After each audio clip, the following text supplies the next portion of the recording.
Hello friends, welcome back to the channel. Today I'm going to make a video about how two-stroke engines work and also four-strokes. I'm going to explain the cycle and I'm going to show you why some people are confused and why two-strokes are what they are. And here's kind of my diagrams, right? These are just drawings, they're not perfect. Don't say, oh, this, all right, this and that. I also understand there's other types of both of these engines. I'm just simplifying it a lot to make it easy to understand. And I don't know it all. This is just what I know. It's not perfect. So to understand how a two-stroke works, I think it's better to understand how a four-stroke works because that is a more simpler process.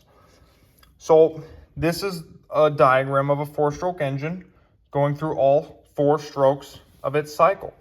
The reason it's called a four-stroke is it takes 4 strokes of the piston to complete a power cycle.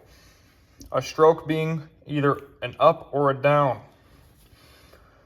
So here is stroke number 1. It's called intake. The piston moves down and the intake valve is open. And it's like opening a syringe. When the syringe or pull down a syringe. When the syringe is pulled down, air has to fill that space because high pressure air always wants to go to low pressure air.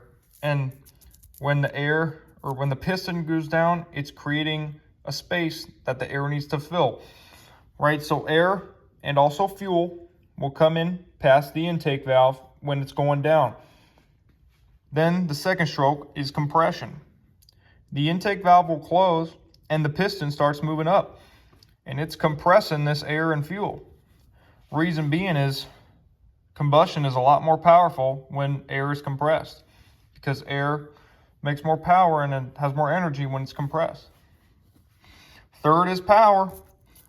The air and the fuel is ignited with the spark plug and it creates high pressure gas that pushes the piston down and does work on the crankshaft. This is where the power comes from. And then last is the exhaust. The piston will move back up again and the exhaust valve will open and it will push the exhaust gases out the exhaust. So that was pretty simple, I think, right? All the strokes are clearly separated. When one ends, another begins. And that's going to be a little bit more difficult to understand down here because they're kind of combined. All right, now this might look a little confusing. I tried to draw this accurately, but there's no connecting rods here and the pistons look weird. The reason I had to do that is because the two-stroke cylinders are, they're not so imagine this is a cylinder. I know it, well it is, but okay. The way we're looking at it here is the intake's on this side and the exhaust is over here. Well, on a two-stroke engine, the transfers would be here, and I'll explain what this is in a moment, but that's impossible to view when you're looking at it from this side because there's things blocking the way. Right, so that's why there's no connecting rod in this image, and the pistons are a little bit weird looking, but they look normal, right? They're normal pistons, and there is connecting rods. It's just, I removed them so you can see things, right? So the operating principle is just the same as a four-stroke. Air's got to get in, it's got to be compressed. The spark plug burns the fuel, and then the air's got to get out some way, but the way it does it is differently. All right, so here's the intake, if you could say.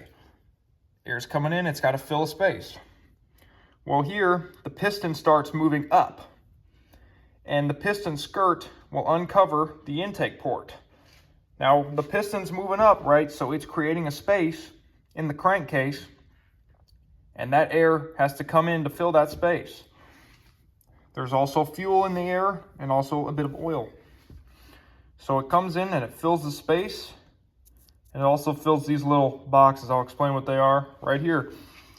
Right, so the piston's gone up, the intake has occurred, now the piston moves down, and the piston skirt will block off the intake port. So now no more air can get in, but this is also now a sealed volume. So when the piston moves down, it starts compressing everything down in the crankcase. Now what these little boxes are the transfer ports that I explained. The big one is the lower, the small one is the upper. When the piston moves far enough down, it will uncover the upper transfer. All right, I know my drawing's a little bit bad. This line is supposed to be below. Just imagine it is, okay? It ain't perfect. All right. Now, high pressure air always wants to flow to low pressure, right? So because this was compressed down here, it flows into this upper cylinder. It goes into this lower transfer, and then the piston uncovers the upper transfer, and it flows up, and it fills the upper cylinder. And then the piston's moving back up again, and this is where things kind of get a little confusing because there's multiple things happening at once. When the piston moves up, it's compressing the air fuel and the oil, and combustion is about to happen. But also, when it's moving up, just like over here, it's creating a space that needs to be filled. So the air and fuel and the oil are coming in, and it's intaking when it's compressing, right? So there's multiple things happening at once. Intake's coming in as it's compressing because it's moving up. Then the piston gets to the top, spark plug fires, creates combustion gases. It pushes the piston down. Now, as the piston uncovers this exhaust port here, because this is a higher pressure than out here, it flows out, and that's the exhaust. But once the piston starts going down a little bit further, right, the exhaust opens before the upper transfer does. That way the exhaust, most of it is out by the time the intake's coming in. That didn't make any sense. But when the air is coming in, once this piston gets low enough, right, it's compressing the air down here, it will flow up into the upper cylinder, right? Now, because the exhaust opened before that, this is at higher pressure than this because most of the exhaust is gone. So slightly higher pressure up here, it flows into the upper cylinder, and then piston's moving up, so it's doing this again. Compressing the air, sucking in from down below, and then when it's moving down, it's also compressing and putting more fuel and air up into here.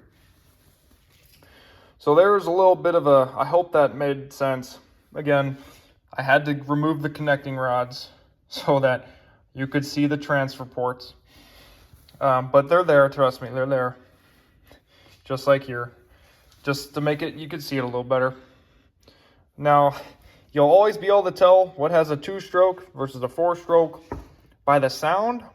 If you get good at it, I mean, I can tell just by the sound, but also usually if you have to mix oil with the fuel.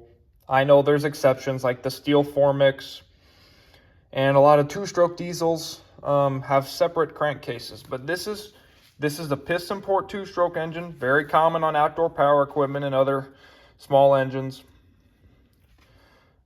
This isn't reeds. Reeds are kind of replace the intake. This is the simplest kind of 2-stroke that can be built. All right, friends, I hope I taught you something today. If I did, please consider a like and subscribe. It really helps out. Anyway, I hope you're having a great day. Thanks for watching. I'll see you next time.